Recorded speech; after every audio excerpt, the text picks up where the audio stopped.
Ready, bro? Yup, man. Javon next to Don. Except for Steve.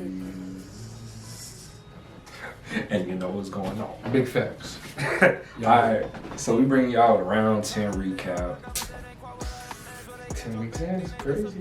Crazy, so any main takeaways, I bro? was waiting for this question. Every week. Alright, so let me start tossing and turning and twirling. Main takeaway from this game was the suspensions. That's what I got from this week. The suspensions with the head knocks and the illegal tackles or whatever, the tribunal, match review officer and all that.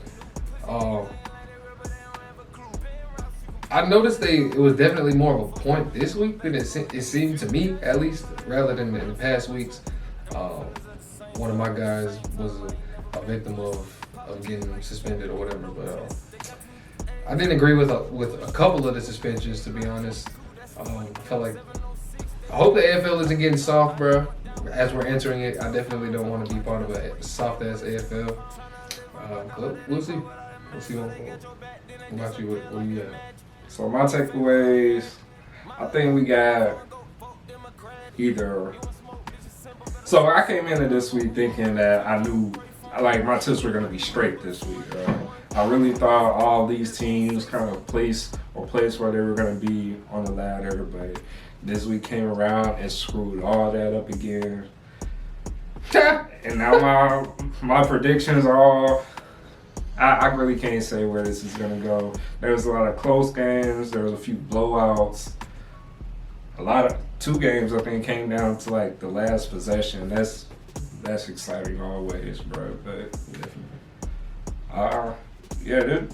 this round of footy gave me a lot more than I expected. I'll say that. So that's what's up, man. yeah. So let's get into these games.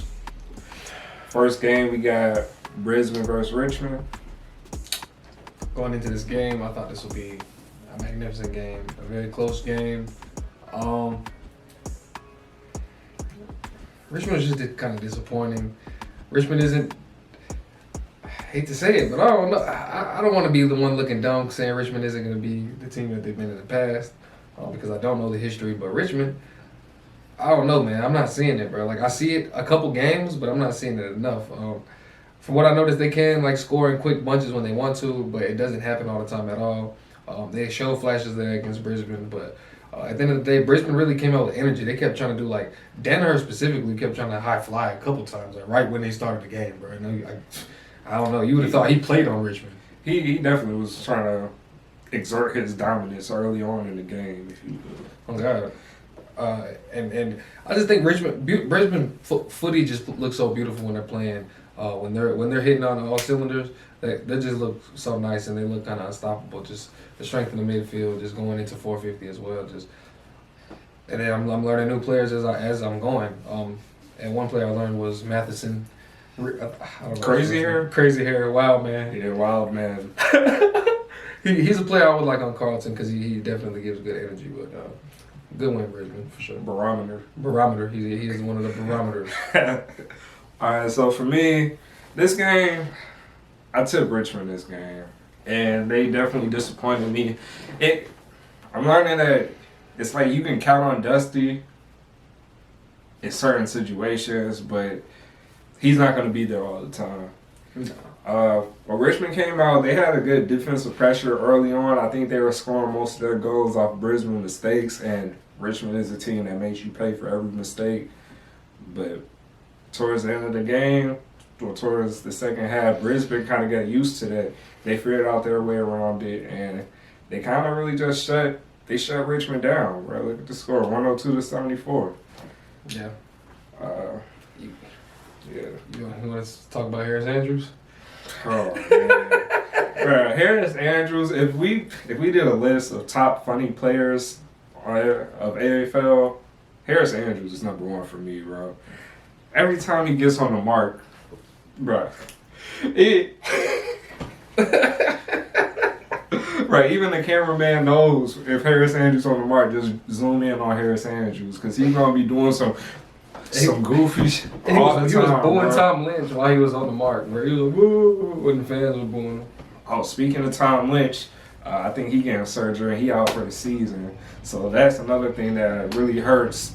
Richmond's chances of three-peating.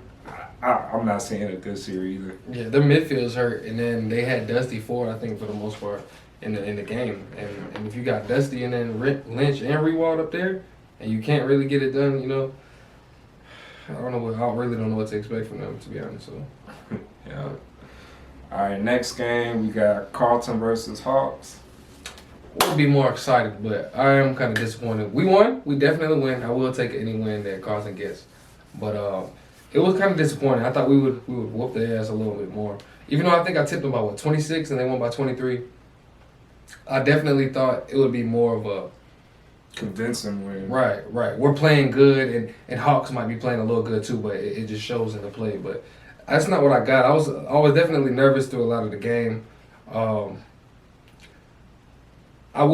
good takeaway I'll take away from this game is I seen what Zach Williams can offer. I've been waiting all season. Like I knew he was a recruit that they took from GWS that they paid for, and they're paying a lot for him. So I've been waiting to see what he can do, and he definitely he showed what he can do this game, and I'm proud of that. Eddie Betts, he's just looking like a young player, man. He keeps on doing the random small forward bursts into the 50, like when you least expect it, and he gets a couple clutch goals.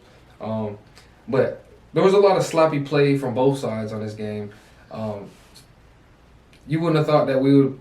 Well, I think we can be an 18, but we definitely looked like we were down there with where Hawthorn belongs and where they're standing at right now. So from a Carlton perspective, I'm not too proud of that. Hawthorn, they're okay. They definitely didn't look that good. They needed more scoring opportunities, and they couldn't even buy themselves that. They're soft, though, because Plowman, that hit, should have knocked that boy out, man. Nah, I don't agree with that suspension anyway, so that's all I got. All right, for me, this game, I thought it was going to be a more convincing win for y'all, but the Hawks actually kept it close. First quarter, I think y'all pulled ahead early in the first quarter, and then the Hawks kind of hawked y'all down towards halftime. Hawks like they sucked. I think they had like 3 goals in the last 3 minutes before that half. That's what Carlton does, bro. They had that after the buzzer goal that just bounced right in. I don't know how none of y'all players touched that. That was just Footy's mysterious, bro. Y'all want to know, but like you said, I really don't give y'all much respect for this win. Y'all really barely pulled this out. We did. We played down to our competition. All right, so I mean that's all I really got out of that game. Eddie Betts is fire. I'll say that. I'll also say this was a battle kind of the small forwards. I think in my head I was seeing a lot of Eddie Betts versus Luke Bruce. Bro, he came. He was the Hawthorn Eddie for real. Yeah, I heard the commentators say they're 2 of the best, like in the league right now. 2 of the best in the past while. So I haven't seen much from Luke Bruce. So I seen it this game, boy. He made me a little nervous. He was one of the players that had me feeling that way. To be honest. All right, so shit. Next game we got Geelong versus Gold Coast. Yeah, this game was decided pretty early to me. It definitely was. Gold Coast just couldn't keep up. I was starting to see like the same thing from Gold Coast. Like, yeah, Ben King will score when he can, actually grab the mark. Well, when he can, it's like he doesn't contest for the mark like he should, in my opinion. So. And it's like Ben King is their best scoring option. I don't know. You got a lot more. I'm trying to see what you like in the Suns. It's falling. It's falling. It's falling. But it's and not saying falling. It's FALLEN. Falling. Well, on the other hand, Geelong is a good team. At the beginning of the season, I didn't see how they were respected so much, but they're definitely coming into form the longer the season goes on. Yeah. I think they made a great pickup in Jeremy Cameron. He shows out every game. Yeah, that's. Go ahead, bro. So for this game, classic case of Gold Coast that we seen last week, bro. No scoring, struggling to get scoring options. They don't have the opportunities. I don't think their defense is too bad. I was looking on the ladder, and their defense is they haven't given up a lot of points compared to the teams that they're down there on the ladder with. And I think Geelong could have played better this game. We've seen them play excellent. I wouldn't say this was an excellent game for them. I think they played good though. I just don't think it takes much to take Gold Coast out the game. As we've seen, if you rip their heart out early, kind of, they can go on hour-long stretches, 30-minute stretches without even scoring a goal. You get what I'm saying? So I'm definitely like you was talking about. I liked what I seen from Gold Coast, but nah, it's not the forwards. I'll tell you what, I was never sold on the forwards. Yeah. But I do like Jack Lacoche's ball movement. Ball usage. He's a player that I like seeing him with the ball. I think it's their defense that is like decent with them. Right. And I think their midfield will play defense, and I think that's a big thing too. Yeah. But if you need to score, that's what the game is. You need to score more points than your opponent. If you can't score, and meanwhile you got Hawkins and you got Cameron and Rowan, come on, bro. Somebody got to show out to have a chance, and y'all didn't do that. So, facts. All right. Next game we have Adelaide Crows versus the Melbourne Demons. And this was the upset. This was the biggest fucking upset of the season, in my opinion. So far, because Melbourne came into this game undefeated, 9-0 against the Crows. That's been wobbly for the past. They lost like 4 straight or 5 straight at the time. Yeah, like. Because they started 3-1. Yeah, facts. They sorry. They was sorry. They still are. But they. So where does that put Melbourne in? Because I don't even know how this happened, bro. I just think. Okay, so this. You want to go first? I'll go first, bro. Because this is one of the games I was most sure about. Like. Oh, absolutely. Me too. I tipped them by I think over 50. And the Crows stayed in this game the whole time. And that's the thing. I can't even name like too much that Melbourne even did. They had their plays. Kazi Pickett didn't get involved till late in the game. I think he only had like 1 or 2. He didn't even do too much. They're small forwards in general. They do much. Yeah, Clay and Oliver, he did what he does. And at the end, right, he put the team on his back. Lost. But the Crows, they all came together. And it wasn't even just Tex. Shane McAdam got in there. Fogarty got in there. It was just a good all-around performance for a lot of the Crows players. And Melbourne was just asleep on the Crows. I'm going to say that. Melbourne wasn't expecting them to come out playing like a team, and they did. It came down late possessions, the final possessions. Tex Walker had 2 really clutch marks. Scored goals on both of them, and the ball was in the Crows. It was in Melbourne's 450 for the last seconds, and Crows just held it down. So I gotta give them their props. Yeah, props to the Crows. I think this game Melbourne didn't play as good as they did. They definitely didn't play as good as the potential shows. I think this game it wasn't just players not showing up. I think it was players not showing up for each other that they usually do. They're just available for the pass a lot. They were more unselfish in previous games than they were. You see a couple times where a couple of the players were more selfish and didn't play for the team like they usually do, and it kind of showed up. And it bit you in the ass this game. Like I said earlier, I think the small forwards are quiet, and to add on to that, Fritz really didn't do much early in the game. Or for most of the game, I didn't really see him. Clayton Oliver, like at the end, he tried to put the team on his back when he seen that it's go time, we got to turn up. But he couldn't do it by himself, and some of the other players didn't want it as much as he did. Tex, it's crazy because they were playing good, and Tex wasn't even there the whole game either. Right. And Tex showed up a little late. And I liked the matchup. I liked was it Oliver? I forgot who was matched up with. Ben Keys. I think it was Keys versus Oliver. Or was it Keys versus Petrarca? I like that matchup. And yeah, Melbourne should have won this game.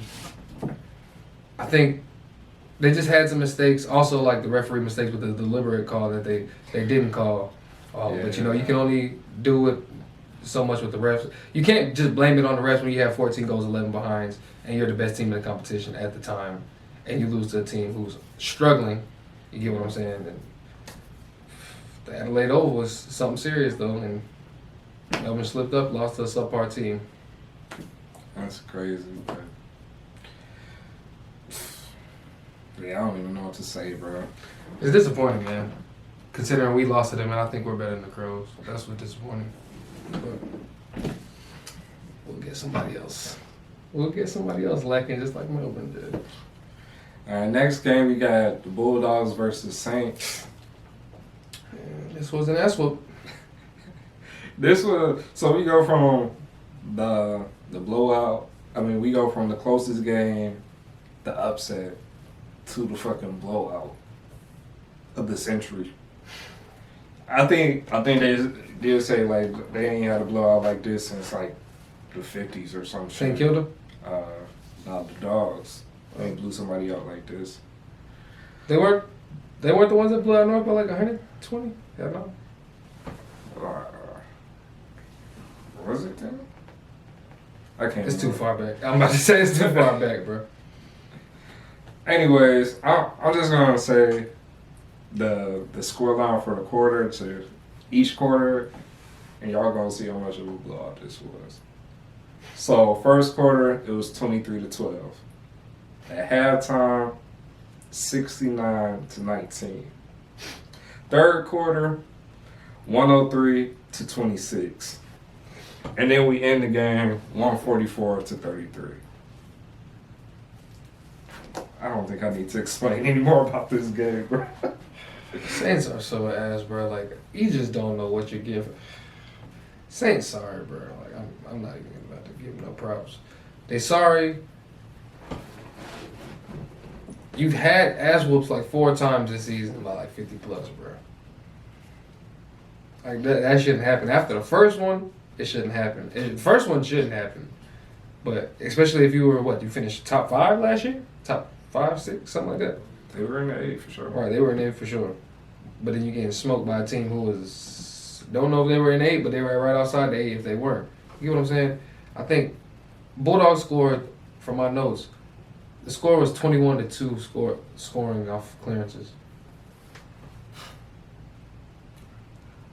From clearance. The only thing I will say about the game to give Saints any type of props, the Bulldogs is like their kryptonite. The Bulldogs got a strong midfield, and Saints, when they're playing good, they have good defensive pressure. That's their best thing that they can do. And the Bulldogs, their midfield just completely nullified that. And once that happened, the Saints had no answers for anything the Dogs could do. There was plenty of shots from outside the 50 just cause in this game. Yeah. It was over in the first quarter. Yeah, it was over, bro. It's a close game in the first quarter. This is what the score shows, but you know, it's the Dogs, bro. Alright. Next game we got Freo versus Sydney. This was a good game too. I was upset, bro. I was upset. I will give props to Freo. This was a good game. I was very entertained by this whole game. Buddy Franklin came out. He played. That's always exciting to see. But Freo just held it down. Sydney got up early. Freo just kept their head down, grinding it through the whole game. There were some ups and downs, but at the end of the game, Freo just came through, and Sydney really blew it at the end. I think that last possession, all right, so look, they had a chance to win this. They were running down the field. Bro had the ball. He had 3 players upfield. They were like in a triangle, only 1 defender. So it was like boom, boom, or boom, boom, then one in front. The one in front had a defender on him. He decided he decided to kick it deep instead of 2. The 2 that he should have just short kicked it, could have been an easy mark, could have been a for sure goal. He went for the far kick and really cost them the game. You know who that was? I know. I forgot bro name. Was that a young player? Yeah. Youth. See? Yeah. But yeah, go ahead. Yeah, like just to mirror what you said, Sydney did start off the game pretty good. I think they were strong in the contested possession. I think they would go in more brave to the possession to the clearances and the stoppages, harder than Freo would earlier. I like the way that they moved the ball. They moved the ball pretty clean early, and they had a clearance advantage. I think they slipped up in the third quarter. They stopped finishing. They weren't able to finish, I think they did a decent enough job to beat Freo in the beginning. But Freo, they struggled in the beginning in the first half to find targets, but at the end, the second half, that's when it started turning around. I thought that they did a good job of finding the people that they were looking for. Taberner got hurt, but Rory Lobb was one player that I learned about this game. He definitely started making a presence for himself and made himself a marked target. And he even showed that he has errors and he can obviously improve on where he's at. But even then, he still made a presence, and I think Sydney couldn't really answer for that. And it was a good game. And at the end of the day, I think your players like Papley had to show up at the end of the game, and that's when you're looking for your senior players to really get it done and to hold the composure down in the situation that you were talking about. But he had 6 goals, I believe, if I'm not mistaken. He had the most goals this round. And they scored 13, so he scored about half their goals. So the rest of the team got to show up. Tom Papley had the goal of the round, in my opinion, where he kicked the ball as he was getting knocked down. Yeah. That was fired up. Goal of the round, in my opinion. Other than there's Not the one that he had the halftime shit on us? He ain't do that on purpose, so I can't give it to that. Okay. But moving on to the next game, we got GWS versus West Coast Eagles. All day, every day, you know that. Oh, also, just to go back to the other one, Freo again did not finish with more goals than behinds. But West Coast Eagles versus Giants. You want to go first? Or? Yeah. So, it's West Coast Eagles all day, every day, but I will say GWS is my second favorite team. So I was really looking forward to this game, and this game didn't disappoint. It was a good game throughout the whole game. I think the final score was the biggest score gap this whole game. I think throughout the first 3 quarters, the biggest gap was 11 points, and it was, I think, over 10 lead changes. So it was a back and forth battle all the way to the very end. I came in skeptical because we've been playing like shit on the road all season, but we played decent this game. We definitely had some mistakes that we need to capitalize on, but all in all, I'm happy with our performance. So yeah, I'll let you take it, bro. Okay, so going into this game, so with my tips, people reminded us. They said, "Oh, hey, look, GWS is 4-0 with Mumford's playing." So I was like, "Okay, well, trends get broken, whatever." But he came in and he didn't get pushed around by Nick. Now I didn't realize he was almost the same size, if not the same size. He was winning some clearances, some stoppages. He was doing that. I mean, it didn't like he was having a problem sometimes either. But Nick Nat would get his too. I think y'all could have been better. I think this game you weren't as efficient. So from what I know from the West Coast Eagles, from what I know as a team, that they're one of the most efficient teams when they get inside 450.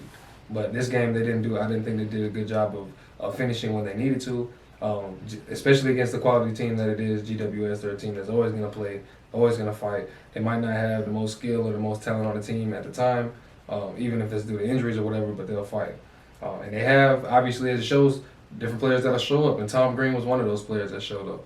He had a great game this game, and he's starting to show. Like, they pulled up his stats in his first 15 games. I think he's on par with Tom Liberatore, Patrick Cripps, and Clayton Oliver. So that's good company to be in. And I didn't know he was gonna be like that now. So just to add that, and then the fact that Canelio is gonna have to come back to the midfield too at some point, it's just like you really don't know what's gonna go on. And it was a good win for GWS. I am starting to realize, like, y'all on the road, I'm starting to be more comfortable with tipping against y'all on the road, which is never something that's good to hear. But hopefully y'all can turn that around and get that reputation back up as far as winning games just all around, you know.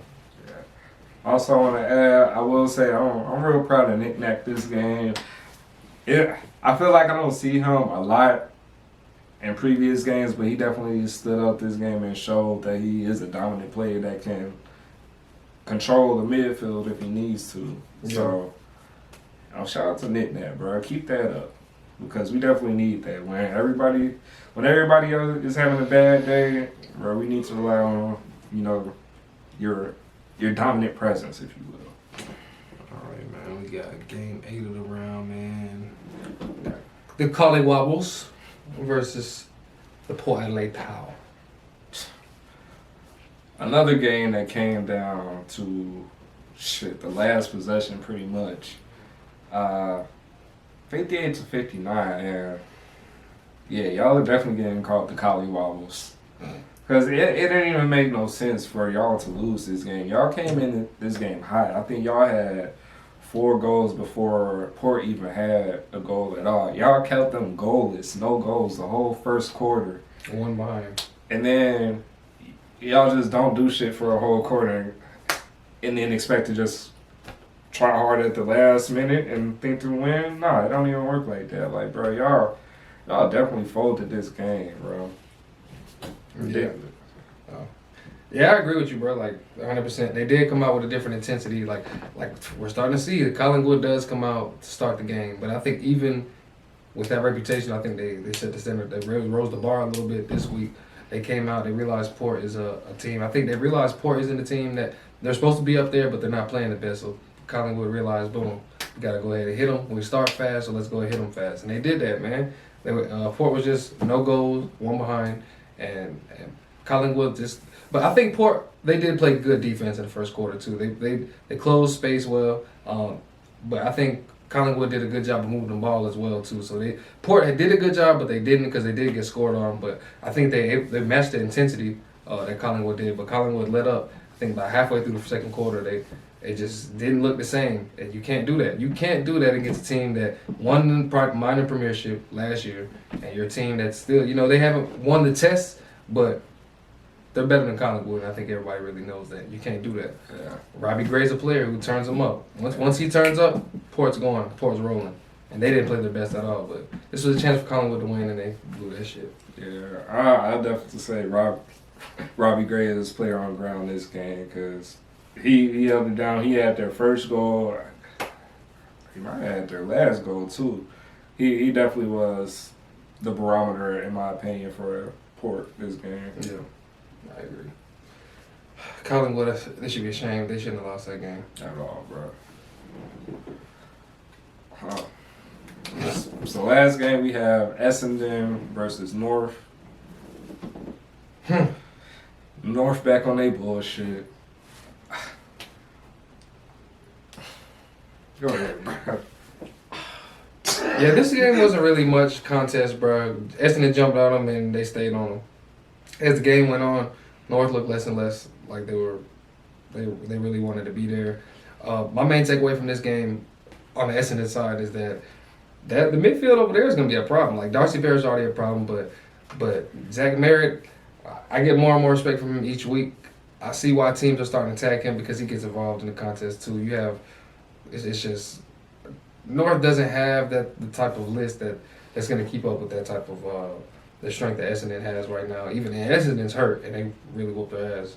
So North, what respect that they had, they're starting to lose it a little bit. I already said I was high on Essendon, but I was high on a closer to full power team, and North, you just show so little effort sometimes, bro. It's hard to root for you. I want you to do well, and I want to see you win a couple games, but it's hard to when you put up performances like this.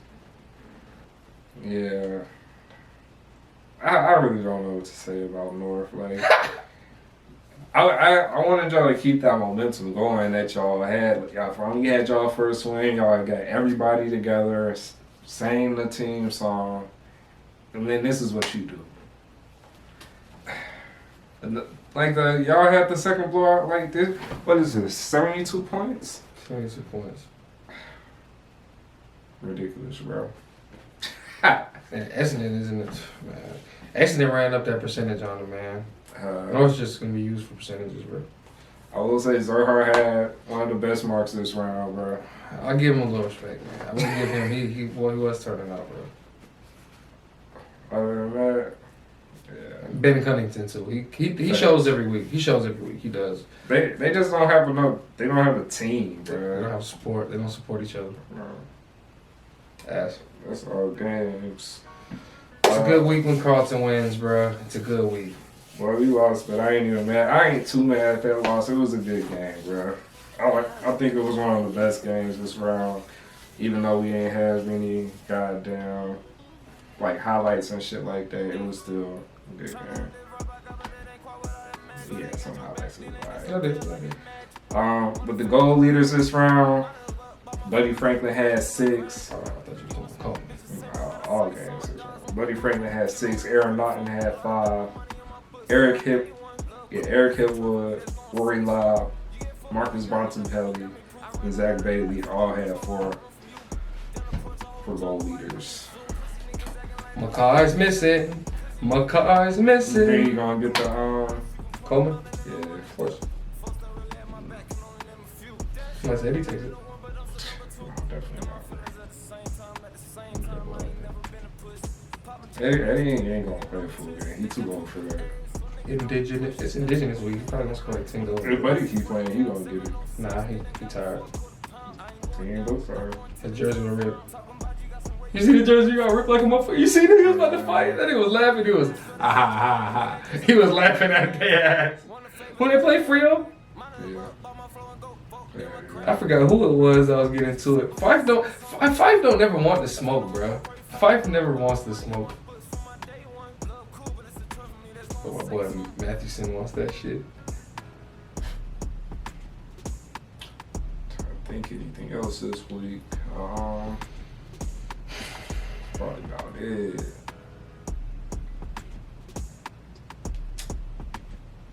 Hell yeah. That's about all I got, David. Well, you know, like, comment, subscribe, all the YouTube shit. All the YouTube shit. We got a Patreon. We got a Patreon. Trying to get the exclusive content. Feel me? Go ahead. We playing footy. We playing footy, man. Handballs, kicks. You know, doing all that. We should go to tutorial. Once we get our own footy, we gotta do a tutorial, bro. Teach you how to do it. Yeah, we definitely appreciate all the love, all the support we getting from y'all. And we gonna keep this up as long as y'all with us, bro. Yes, sir. Peace.